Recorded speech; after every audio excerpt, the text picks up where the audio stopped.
Insta పెళ్లి చూపులు అప్పటి నుంచే సెలబ్రేషన్ స్టార్ట్. ట్రెండింగ్ లో పెళ్లి చూపుల వీడియోలు. పూర్తి వివరాలకు చదవండి రేపటి సాక్షి హైదరాబాద్ ఎడిషన్.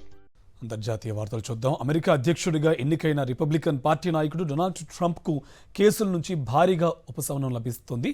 దేశవ్యాప్తంగా సంచలనం సృష్టించిన అష్మానీ కేసులో దోషిగా తేలిన ట్రంప్ను శిక్ష న్యాయస్థానం నిరవధికంగా వాయిదా వేసింది. వాస్తవానికి ఈ కేసులో న్యూయార్క్ కోర్టు ఆయనకు నవంబర్ నెలలో శిక్ష ఖరారు చేయాల్సి ఉంది.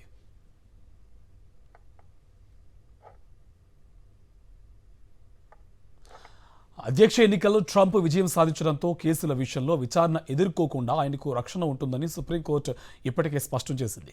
ఈ నేపథ్యంలో హాష్మనీ కేసును కొట్టివేయాలని కోరుతూ ఆయన తరపు న్యాయవాదులు న్యూయార్క్ కోర్టును ఆశ్రయించారు. దీంతో శిక్షపై స్టే కోసం దరఖాస్తులు చేయాలని న్యాయస్థానం సూచించింది. ట్రంప్కు ఇది భారీ విజయమని ఆయన తరపు ప్రతినిధులు చెప్పారు. స్టార్మీ డేనియల్స్తో ట్రంప్ ఏకాంతంగా గడిపినట్టు ఆరోపణలు వచ్చాయి. 2016లో జరిగిన అధ్యక్ష ఎన్నికల సమయంలో ఆమె నోరు విప్పకుండా చేయడానికి రిపబ్లికన్ పార్టీకి విరాళంగా అందిన సొమ్ము నుంచి డబ్బులు చెల్లించారని బయటపడింది. ట్రంప్ తన లాయర్ ద్వారా $1.30 లక్షల ఇచ్చినట్టు రుజువైంది. అంతేకాదు స్టార్మీ డేనియల్స్కి చెల్లించిన డబ్బుల వివరాలను ట్రంప్ లెక్కల్లో చూపలేదు.